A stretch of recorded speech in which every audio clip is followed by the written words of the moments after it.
The rain was hitting the glass of the 88th floor boardroom with a rhythmic, percussive intensity that seemed to sync with the ticking of the clock on the wall. Inside the sanctuary of glass and polished obsidian, the air was thin, filtered, and smelled faintly of expensive espresso and unearned confidence. I walked into that room holding a vintage, hand-bound leather portfolio, a piece of history intended as a gesture of goodwill for a partnership that was supposed to redefine the energy sector.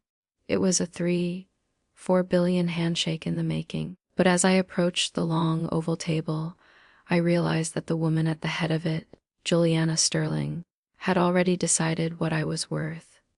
She didn't look at my face first. She looked at my shoes, then at the portfolio in my arms, and finally, she settled on my hand, which I had extended in a standard professional greeting. Juliana didn't reach out. Instead, she leaned back in her ergonomic throne, a thin, sharp smile spreading across her face. It was the kind of smile used by people who believe that hierarchy is a biological fact rather than a social construct. She glanced at her colleagues, her eyes dancing with a cruel sort of amusement. "We generally don't exchange pleasantries with the delivery staff," she said, her voice dripping with a casual, practiced frost. "The archives go on the side table by the water cooler. You can see yourself out once you've placed them." The reaction was a choreographed ripple. A few of the junior executives snickered, a sound like dry leaves skittering across pavement. One man, the vice president of operations, let out a short, sharp bark of a laugh before quickly masking it with a sip of his coffee.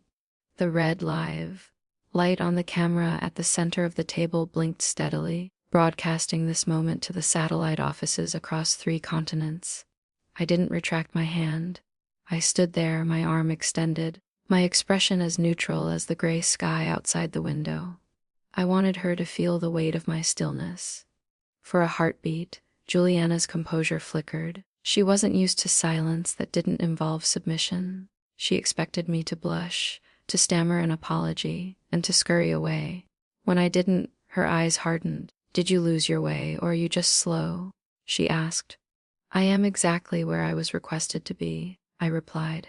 My voice was calm, resonant, and entirely devoid of the tremor she was hunting for.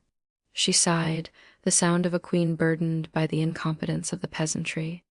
"Then stand against the wall. This session is reserved for the primary stakeholders and the executive council. If your firm sent you to take notes, do it quietly and stay out of the light." Marcus, the man slated to become the new chief operating officer, shifted in his seat. He glanced at me, then at Juliana, then down at his tablet. He knew who I was, or at least, he had seen my name on the briefings, but he said nothing. He chose the safety of the herd. No one in that room was willing to risk Juliana's shadow to stand in the light of the truth. I slowly lowered my hand, not out of defeat, but because the gesture was no longer required. I pulled out the heavy obsidian chair at the far end of the table and sat down. The laughter died a slow, awkward death. The silence that replaced it was brittle. Juliana's jaw tightened. "The audacity of the modern workforce is truly a marvel," she remarked to the room at large, refusing to address me directly. "Let's begin the presentation. We're on a global clock." She tapped a button, and the first slide of the merger projections illuminated the room. I waited until the glow of the screen reflected in the polished surface of the table.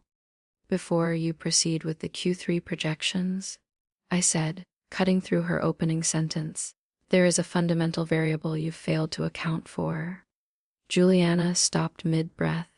She turned her head slowly, her neck stiff with indignation. "If you speak again without being addressed, I will have security escort you to the sidewalk. This is your final warning."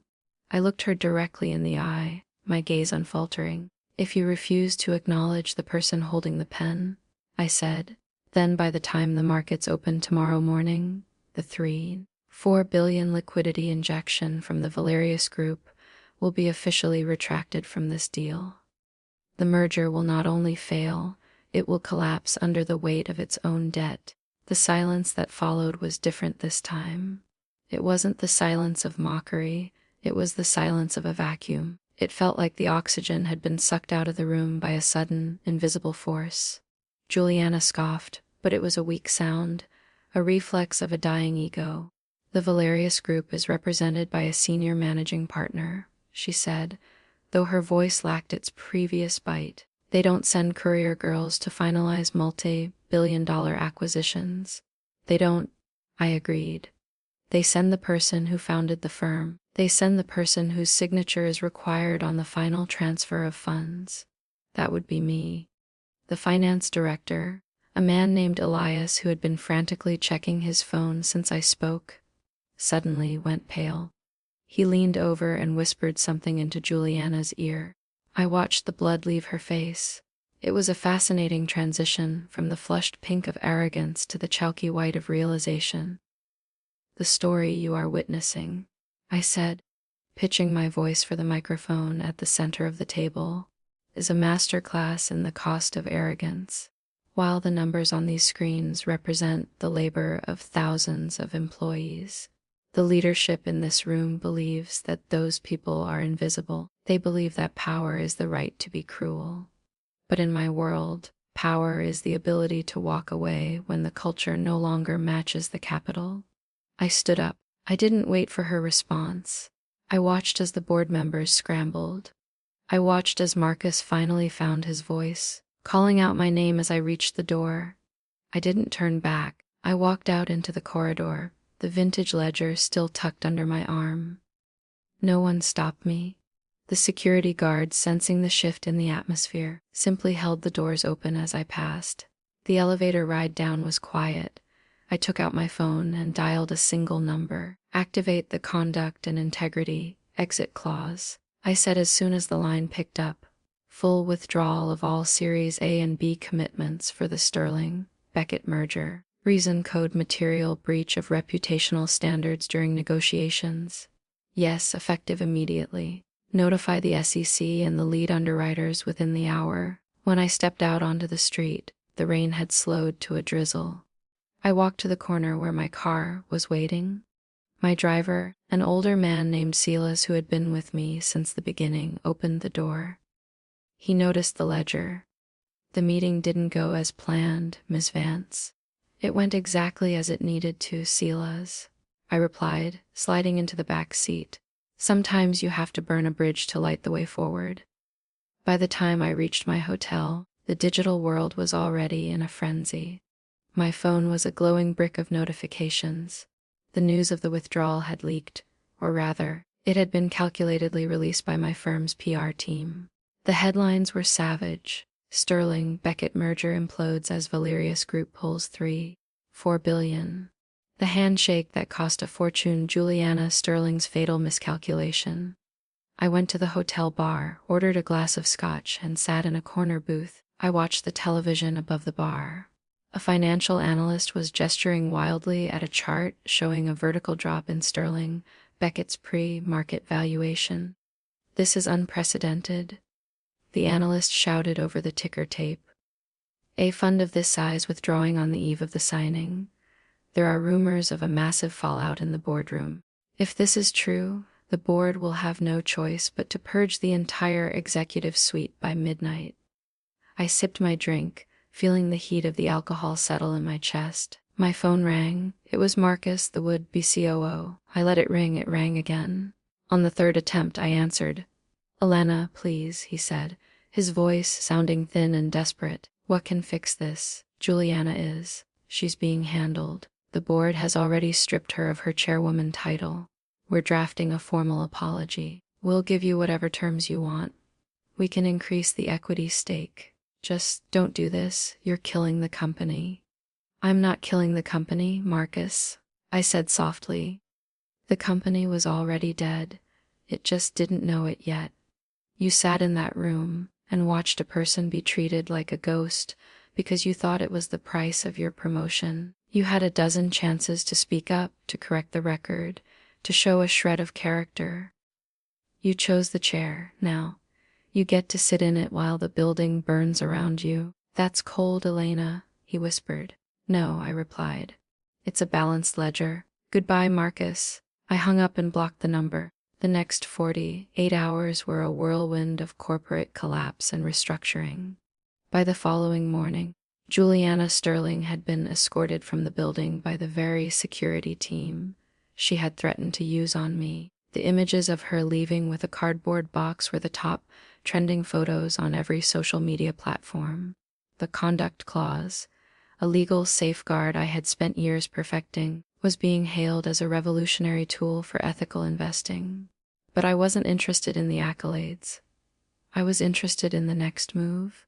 On the third day, I received a package at my office. It was the vintage ledger I had left in the lobby of the hotel. Inside was a note from the hotel receptionist. "You forgot this, and I thought it looked important. Thank you for the flowers you left in the lobby. They brightened my entire week." I smiled, realizing that the smallest gestures of respect often traveled the furthest. I called a meeting with my senior partners. We gathered in our own boardroom, a space filled with light, plants, and people who were encouraged to argue, to challenge, and to respect one another regardless of their title. "We're launching a new initiative," I announced, placing the ledger on the table. "We are no longer just a private equity firm. We are going to be an incubator for leadership that understands that the bottom line is not just a number. It's a reflection of the culture that created it. We're calling it the Aegis Protocol. From now on, any company seeking our capital must undergo a behavioral audit. If the leadership is toxic, the money stays in the vault." One of my partners, a brilliant woman named Sarah, looked at me with a smirk. "You realize we're going to turn away half the Fortune 500, right? Then we'll find the other half," I said. "Or we'll build them ourselves." The weeks that followed were a testament to the power of a single moment of clarity. The Sterling Beckett brand was eventually absorbed by a competitor at a fire sale price. The new leadership reached out to me, hoping to secure the Valerius Group's backing. I met with them, but this time, the meeting didn't happen in a skyscraper. I invited them to a small community garden we had funded in the heart of the city. The new CEO, a man who had worked his way up from the factory floor of a subsidiary, arrived early. He was wearing a simple suit and didn't have an entourage. When I approached him, he didn't look at my shoes. He looked at my eyes. He reached out his hand, and for the first time in a long time, the handshake felt like a real promise. "I heard about what happened," he said as we walked through the rows of blooming hydrangeas. "Most people think you did it to prove a point, but I think you did it because you couldn't live with the alternative. The alternative is a world where we pretend that success excuses cruelty," I said, "and I'm not interested in living in that world, let alone financing it." He nodded. "We've restructured the entire board. We've implemented a 360-degree feedback system where the janitorial staff has the same weight in cultural reviews as the VPs. We're trying, Elena. We really are. Trying is the first step," I said. "Now let's talk about the future." As the sun began to set over the city, casting long, golden shadows across the garden, I realized that the $3-4 billion I had pulled wasn't lost.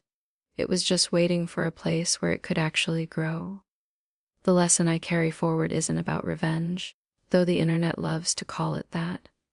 It's about the fundamental law of energy. You get back what you put out.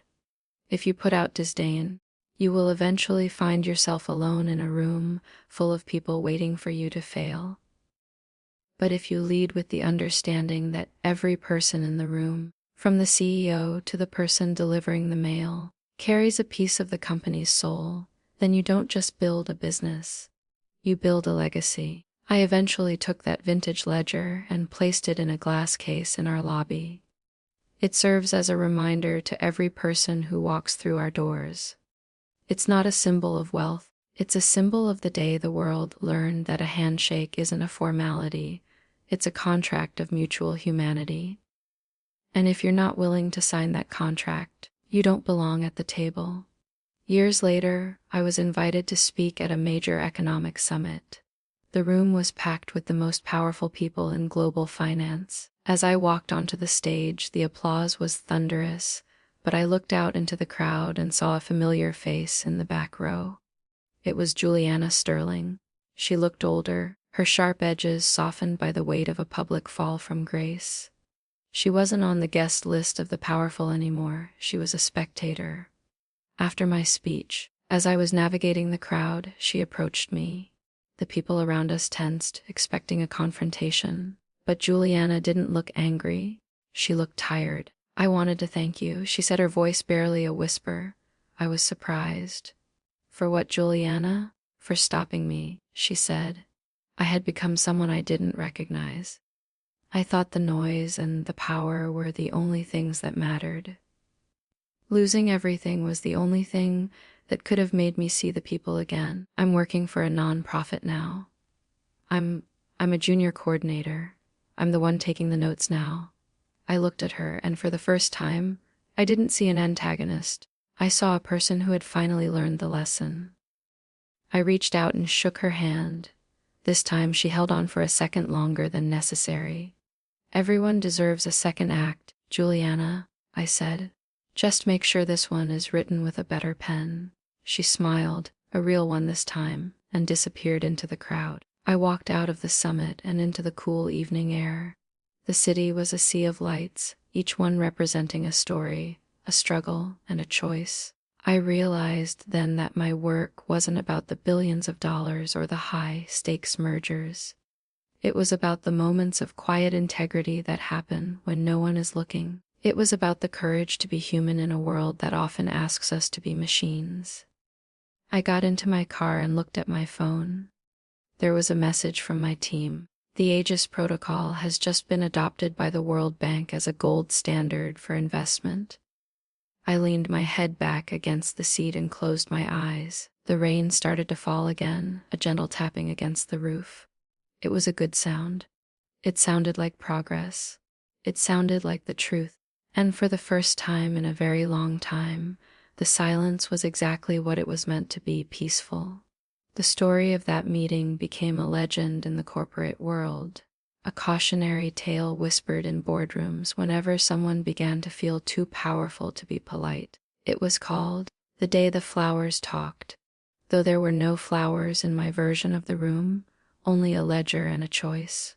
But the name didn't matter. What mattered was the shift in the tide. I watched as other firms began to adopt similar clauses. I watched as CEOs started showing up to their own delivery docks to thank the drivers. I watched as the culture of "greed is good" was slowly replaced by "respect is required." It wasn't a perfect revolution. There were still those who tried to fake it, who used the language of empathy as a mask for the same old hunger.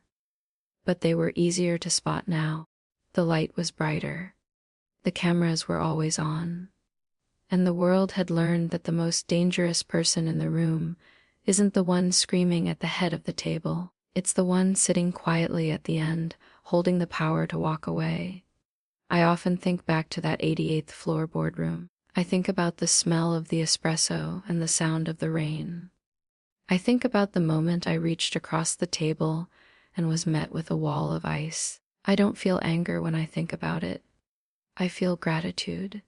Because Juliana Sterling didn't just try to dismiss me, she gave me the opportunity to define myself. She showed me exactly what I didn't want to be, and in doing so, she helped me build a world where people like her no longer set the rules. In the end, power isn't something you're given by a board or a title. It's something you carry within you. It's the ability to stay true to your values when the world is telling you to bend. It's the strength to be kind when it's easier to be cold. And it's the wisdom to know that no matter how high you climb, you're never too important to shake someone's hand. The car moved through the city, and I watched the reflection of the lights in the window. I thought about the next generation of leaders, the ones who were just starting out, holding their own portfolios and walking into their own boardrooms. I hoped they would remember the story. I hoped they would know that their voice mattered, even if they were the only ones using it. I reached into my bag and pulled out a small, worn notebook. On the first page, I had written a single sentence years ago: The value of a deal is found in the character of the dealers. I added a new line beneath it. And the character of a person is found in how they treat those who can do nothing for them. I closed the notebook and looked out at the city. The rain had stopped, and the clouds were breaking, revealing a sliver of the moon. It was a new night, a new beginning, and somewhere out there, someone was walking into a room, ready to change the world. I hoped they were carrying a ledger. I hoped they were ready to shake a hand. And I hoped, above all, that they weren't afraid to walk away. Because the most powerful thing you can ever do is remind the world that you are not for sale. Your dignity, your respect, and your soul have no price tag. And once you realize that, you don't just win the game. You change the way it's played forever. I spent the next several months traveling, not for business, but for perspective. I visited the small towns where our investments were actually making an impact. I saw the wind farms in the Midwest that were providing clean energy to thousands of homes. I visited the tech startups in Nairobi that were revolutionizing mobile banking for unbanked populations. I spoke with the workers, the engineers, and the dreamers. In every place I went, I found the same thing: people wanted to be seen. They wanted to know that their work mattered, that their contribution was recognized. They didn't care about the billions of dollars in the abstract. They cared about the bridge that was built, the school that was opened, and the respect they were shown by the people in charge. I returned to my office in New York with a renewed sense of purpose. I was no longer just managing capital. I was stewarding a movement. The Valerius Group had grown beyond my wildest dreams, but we kept our headquarters small. I wanted to stay close to the ground. I wanted to remember the sound of the street. One afternoon, a young woman came to my office for an interview. She was nervous, clutching a portfolio that looked remarkably like the one I had carried into that 88th floor boardroom years ago. She reminded me of myself, hungry, smart, and a little bit out of place in the world of high finance. I stood up from my desk and walked toward her. I didn't wait for her to approach me. I reached out my hand and smiled. "Hello," I said. "I'm Alina Vance. I've been looking forward to meeting you." She blinked, surprised by the warmth of the greeting. She took my hand, her grip firm and steady. "I'm Maya," she said. "Thank you for seeing me, Ms. Vance." "Sit down, Maya," I said, gesturing to the comfortable chairs by the window. "Tell me your story, and don't start with your resume. Tell me about a time you had to stand up for something you believed in, even when it cost you." She looked at me, and I saw a spark of recognition in her eyes. She knew the story. Everyone knew the story. She smiled, took a deep breath, and began to speak.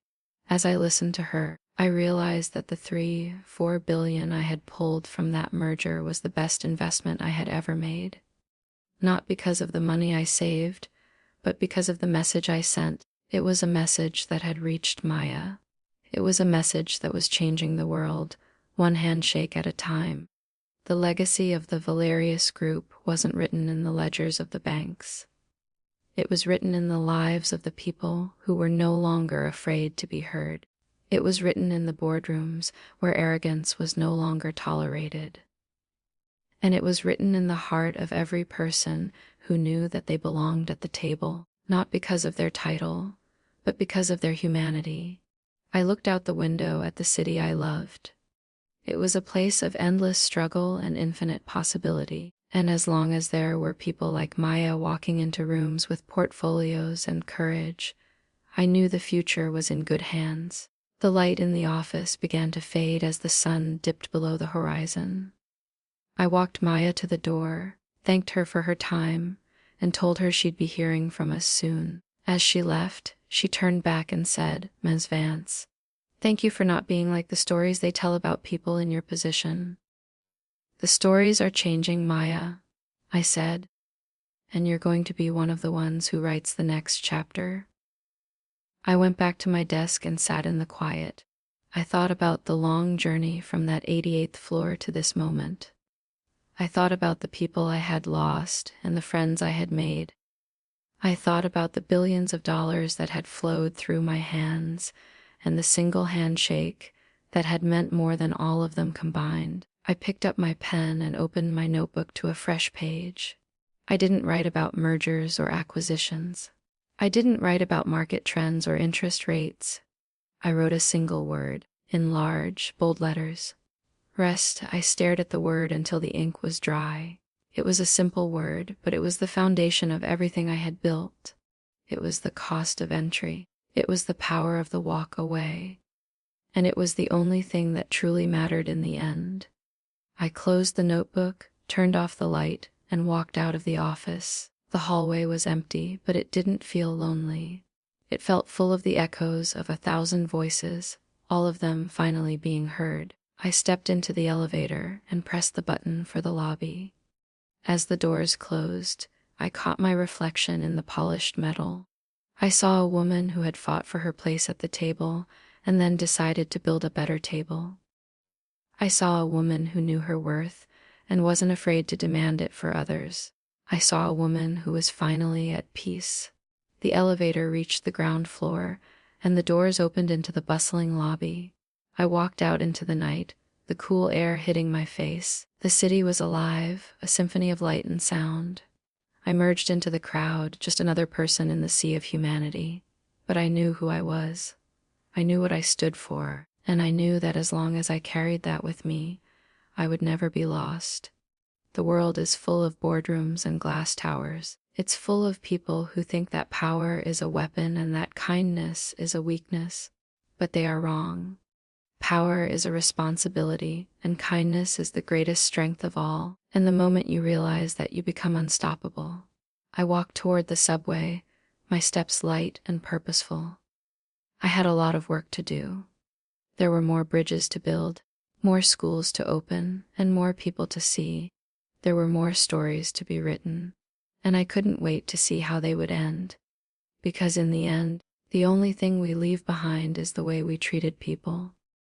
The money disappears, the titles fade, and the buildings eventually crumble. But the way you made someone feel, that stays. That becomes a part of the fabric of the world. And if you can leave the world a little more respectful, a little more human, then you have truly succeeded. I reached the subway entrance and looked back at the skyline. The lights of the tall buildings flickered like stars. Somewhere up there, in a boardroom I would never enter again, the ghosts of old ideas were being replaced by the energy of the new. It was a beautiful sight. I went down the stairs and into the heart of the city, ready for whatever came next. I was Elena Vance. I was a founder, a partner, and a seeker of truth. But most importantly, I was a person who shook hands, and that was more than enough. The next morning, I woke up early. The city was still quiet, the first light of dawn just beginning to touch the tops of the buildings. I sat by the window with a cup of tea and watched the world wake up. It was a ritual I had come to cherish, a moment of stillness before the chaos of the day. My phone buzzed on the table. It was a message from Sarah. The first round of audits for the Aegis protocol is complete. We found 3 companies that are doing incredible work but were overlooked because they didn't have the right pedigree. One of them is led by a former teacher who developed a new way to purify water in rural areas. They need 50 million. What do you think? I smiled. This was what it was all about. This was why I did what I did. Set up a meeting. I typed back. And tell them I'll be there in person. I want to shake their hand. I put the phone down and looked out at the city. The sun was up now, and the world was full of color and light. It was a new day, and I was ready for it. I spent the morning reviewing the files on the new companies. They were impressive, not just because of their technology, but because of their values. They were transparent, they were ethical, and they treated their employees like partners. They were exactly what the world needed. At noon, I headed to the meeting. It wasn't in a skyscraper or a fancy office. It was in a converted warehouse in Brooklyn, a space filled with the sound of tools and the smell of fresh sawdust. When I walked in, I was met by the CEO, a woman named Clara. She was wearing work boots and a flannel shirt, and her hands were stained with grease. She looked at me, then at my suit, and for a second, I saw a flicker of doubt in her eyes. I didn't give her a chance to feel out of place. I walked right up to her, ignoring the grease on her hands, and reached out. "I'm Alina Vance," I said. "I've read your proposal, Clara. It's brilliant. But more than that, I love the way you run your shop. You've built something special here." Clara stared at my hand for a moment, then a slow smile spread across her face. She wiped her hand on her jeans and shook mine, her grip strong and sure. "Thank you, Miss Vance," she said. "That means a lot coming from you." "Call me Elena," I said. "Now, let's talk about how we can help you bring clean water to the rest of the world." We sat on a couple of wooden crates and talked for hours. There were no slides, no projections, and no arrogance. There was only a shared vision and a mutual respect. It was the best meeting of my life. As I left the warehouse, I felt a sense of fulfillment that I had never found in the high-stakes world of corporate mergers. I had found my place. I had found my purpose, and I had found a way to use my power to lift others up instead of tearing them down. The story of the Sterling Beckett merger was a distant memory now, a footnote in a larger narrative. But the lesson remained. Respect isn't something you earn after you've made your first billion. It's something you carry with you from the very beginning. It's the foundation of every successful relationship, whether it's in a boardroom or a warehouse. I walked to my car, the sound of the city a constant, comforting hum in the background. I was tired, but it was a good kind of tired. It was the tiredness of a day well spent, a life well lived. I looked at the portfolio in the passenger seat. It was the same vintage ledger I had carried into that 88th floor boardroom. I had kept it as a reminder of where I had come from and what I had survived. But it wasn't a symbol of a battle anymore. It was a symbol of a victory. Not over a person, but over a way of thinking. I drove back to the city, the lights of the bridge reflecting in the water below. I thought about the future, and for the first time in a long time, I wasn't worried. I knew that the world was changing. I knew that the people like Clara and Maya were taking over, and I knew that as long as we remembered to shake each other's hands, we would be just fine. The car moved through the streets, and I watched the people on the sidewalks. They were all going somewhere, all doing something, all living their own stories. And I was glad to be a part of it. I was glad to be a person in the world, living a life of integrity and respect. I reached my apartment and went inside. The rooms were filled with the quiet of a long day ending. I sat on the balcony and looked at the stars, the same stars that had watched over the city for centuries. They had seen it all, the rise and fall of empires, the birth and death of ideas, the endless cycle of human struggle and triumph. I thought about the billion-dollar deals and the high-profile scandals. I thought about the laughter in the boardroom and the silence in the hallway. I thought about the power of the walk away and the strength of a handshake, and I realized that in the grand scheme of things, those things were small. What mattered was the light we brought into the world. What mattered was the way we treated each other. What mattered was the love we shared and the respect we showed. I closed my eyes and breathed in the cool night air. I was at peace. I was happy, and I was ready for whatever tomorrow brought, because I knew that no matter what happened, I would always be Elena Vance. And I would always be a person who shook hands, the light of the moon reflected in my window, a silver thread in the darkness. It was a beautiful night. It was a perfect night. And as I drifted off to sleep, I knew that the world was in good hands, not because of the billions of dollars or the glass towers, but because of the people who were finally learning to see each other. The morning brought a new energy. I was scheduled to meet with the board of a major university that was considering adopting the Aegis Protocol for their endowment fund. It was a big step, one that could influence how billions of dollars were invested for generations to come. I walked into the university's historic boardroom, a space filled with the smell of old books and the weight of tradition. The board members were all distinguished, respected leaders in their fields. They looked at me with a mix of curiosity and skepticism. I didn't wait for them to start. I stood at the head of the table, not as a superior, but as a partner. "We are here today to talk about more than just financial returns," I said. "We are here to talk about the legacy you want to leave for your students. We are here to talk about the kind of world you want them to inherit. And that starts with the way you invest your capital." I saw a few of them nod. I saw a few of them lean in. I knew I had them. "The Aegis Protocol isn't just a set of rules," I continued. "It's a commitment to a set of values. It's a promise that you will not support companies that treat their people like numbers. It's a pledge that you will prioritize respect as much as profit. And if you do that, you will not only secure your endowment, you will inspire your students to do the same." The meeting lasted for hours. We debated, we challenged, and we explored. But in the end, they agreed. They voted unanimously to adopt the protocol. As I walked out of the building, I felt a surge of hope. This was the ripple effect in action. This was the change I had dreamed of. I walked across the campus, the students moving around me with a sense of purpose and possibility. They were the future, and they were going to live in a world where respect was the cost of entry. I reached my car and looked back at the university. It was a place of learning, of growth, and of transformation. And now it was a place of integrity. I drove back to the city, the sun setting in a blaze of orange and purple. It was a beautiful sight, a reminder of the beauty and the power of the world. I thought about the journey I had taken, from that 88th floor boardroom to this moment. I thought about the people who had helped me along the way, and the people I had helped. I thought about the billions of dollars and the single handshake, and I realized that the greatest investment I had ever made wasn't in a company or a technology. It was in myself.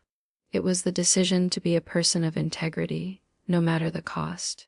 It was the courage to stand up for what I believed in, even when it was difficult.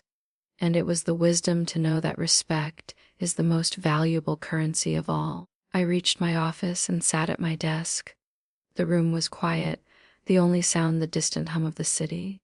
I picked up my pen and wrote a final note in my notebook. "The world is what we make of it. Let's make it a place where everyone belongs." I closed the notebook and smiled. My work wasn't done, but I was on the right path. And I knew that as long as I kept walking, as long as I kept shaking hands, the world would keep changing. I turned off the light and walked out of the office. The hallway was full of light, a glow that seemed to come from within. I stepped into the elevator and pressed the button for the lobby. As the doors closed, I saw my reflection one last time.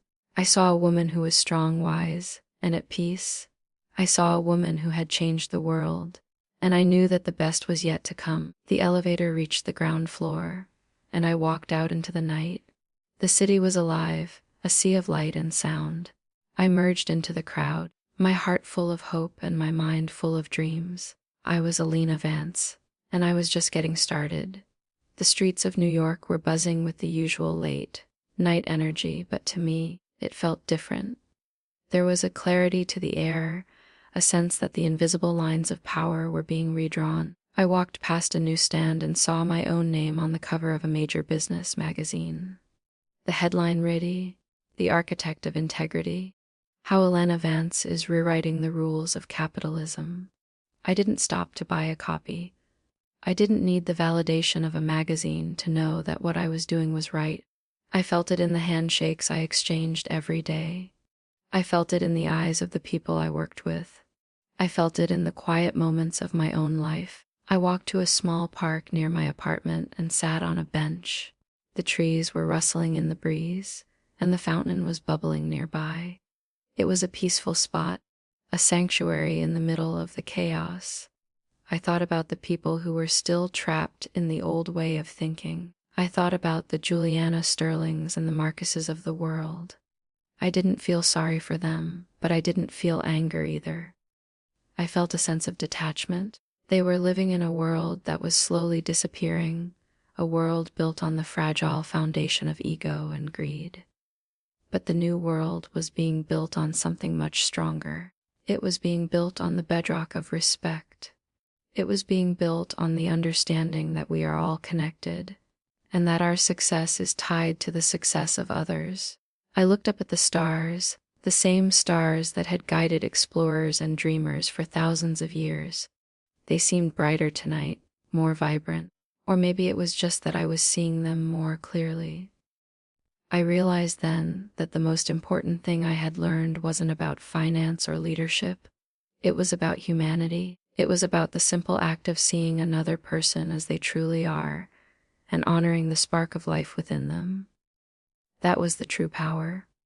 That was the true wealth, and that was the true legacy. I stood up and walked toward my apartment, my steps firm and steady. I had a busy day ahead of me, a day full of meetings and decisions and handshakes, and I couldn't wait, because every day was a chance to change the world. Every day was a chance to be a little more respectful, a little more human, and every day was a chance to show the world that there is a better way to live. I reached my door and went inside. The apartment was quiet and warm, a place of comfort and rest. I went to the window and looked out at the city one last time. The lights were twinkling, a million stories unfolding in the darkness. I thought about Maya and Clara and the students at the university. I thought about the thousands of people who were being touched by the Aegis Protocol, even if they didn't know its name. I felt a deep sense of gratitude. Gratitude for the journey, for the struggle, and for the victory. Gratitude for the people who had stood by me and the people who had challenged me. And gratitude for the opportunity to make a difference. I closed the curtains and turned away from the window. I was ready for sleep, and I was ready for tomorrow. Because the story of Alana Vance wasn't just my story. It was the story of everyone who had ever stood up for what was right. It was the story of everyone who had ever demanded respect. And it was the story of a world that was finally, slowly, surely becoming more human. And that was a story worth telling, over and over again. In the quiet of the night, I felt the world shift just a little bit more. Another deal was signed with an integrity clause. Another leader chose kindness over cruelty. Another handshake was exchanged with a sense of mutual respect. The revolution was happening, not with a bang, but with 1,000 quiet choices made every day, and I was proud to be a part of it. I closed my eyes and let the sleep take me. I dreamed of a world where every person was seen, where every voice was heard, and where every handshake was a promise kept. And when I woke up, I knew that I would do everything in my power to make that dream a reality. Because I was Alana Vance, and I knew the value of a handshake. The following weeks brought even more progress. The Aegis Protocol was being adopted by pension funds in Europe and sovereign wealth funds in Asia. The Valerius Standard was becoming a common phrase in the financial press. I was being invited to speak at global summits and meet with world leaders. But through it all, I stayed grounded. I still visited the community gardens we funded. I still met with the founders of small startups. I still shook the hands of the people who delivered the mail, because I knew that the moment I started thinking I was too important for those things, I would become the very person I had fought against. And I wasn't going to let that happen. One day, I received a letter from a young man who was studying at the university that had adopted our protocol. He wrote to thank me for the work I was doing. He said that because of the university's commitment to ethical investing, he had been inspired to start a nonprofit that provided solar power to remote villages in South America. You showed me that you don't have to sacrifice your values to be successful, he wrote. You showed me that integrity is the most important asset you have. Thank you for giving me a model to follow. I kept that letter on my desk. It was more valuable to me than any trophy or award. It was a reminder that the work I was doing was making a real difference in the lives of people I would never even meet. That was the true power of the walk away. It wasn't about what I had left behind. It was about what I had created. I looked out at the city, the sun shining brightly on the buildings. It was a beautiful day. It was a day of possibility, and I was ready to make the most of it, because the story wasn't over. It was just beginning, and I couldn't wait to see what the next chapter would bring. I walked to the elevator, my heart light and my mind clear. I was Alina Vance, and I was a person who shook hands. As the years passed, the landscape of corporate power continued to transform. The old guard, who had once ruled with iron fists and cold disdain, found themselves increasingly marginalized. A new generation of leaders, raised on the principles of the Aegis Protocol, began to take their place. They were more diverse, more empathetic, and more focused on the long-term health of their companies and their communities. I saw this change everywhere I went. I saw it in the way companies responded to crises, not with PR spin and finger-pointing, but with transparency and accountability. I saw it in the way they treated their employees, not as replaceable parts, but as valuable partners. And I saw it in the way they engaged with the world, not as exploiters, but as stewards. The Valerius Group continued to thrive, but we never lost our focus. We remained a small, agile firm, committed to the idea that capital could be a force for good. We invested in companies that were solving the world's most pressing problems, from climate change to social inequality. And we did it with a sense of humility and respect. I eventually stepped down as CEO, passing the torch to Sarah, who had been my partner from the beginning. She was the perfect person to lead the firm into the future. Smart, courageous, and deeply committed to our values. In my retirement, I spent my time mentoring young leaders and working with nonprofits. I traveled to the places where our investments had made an impact, and I saw the results of our work with my own eyes. I saw the children who were going to school because their parents had stable, fair, paying jobs. I saw the communities that were thriving because they had access to clean water and renewable energy. I saw the hope and the dignity in the faces of the people I met. One evening, I was sitting on the porch of a small house in a coastal village we had helped protect from rising sea levels. The sun was setting over the ocean, the sky a tapestry of gold and crimson. A young girl, the daughter of a local fisherman, came up to me and handed me a small bouquet of wildflowers. "Thank you," she said, her voice soft and sweet. "Thank you for helping our village."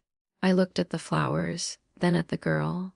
I felt a surge of emotion that I couldn't quite put into words. I reached out and took her hand, her small fingers curling around mine.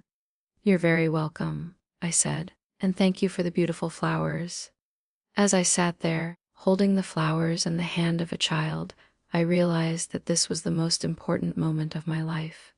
Not the billion-dollar deals, not the high-profile mergers, not the awards and accolades. This, the simple act of giving and receiving, of seeing and being seen, the simple act of human connection. That was the true legacy of Alina Vance, not a fund or a protocol, but a world that was a little more kind, a little more respectful, and a little more human. I looked out at the ocean, the waves gently lapping against the shore. The sun had disappeared below the horizon, and the first stars were beginning to appear. It was a peaceful scene, a moment of perfect clarity. I knew then that the journey was complete. I had done what I had set out to do. I had changed the world one handshake at a time, and as the night settled in, I felt a deep sense of peace. I was Alina Vance. I was a person who shook hands, and I was finally home. The story of the meeting in the 88th floor boardroom was still told, but it had become a fable, a legend from a different era. It was a story about a woman who had the courage to say no, and in doing so, taught the world how to say yes to something better. It was a story about the power of dignity and the cost of arrogance. It was a story about the day the world began to change. And though I was no longer the one in the boardroom, I knew that my spirit was still there. It was in every integrity clause, every behavioral audit, and every respectful handshake. It was in the hearts of the new leaders and the dreams of the next generation. It was a part of the fabric of the world. I closed my eyes and listened to the sound of the ocean. The world was at rest, and so was I. And I knew that tomorrow would bring a new day, a new beginning, and a new opportunity for someone, somewhere, to reach across a table and shake a hand. And that was enough for me. It was more than enough. It was everything.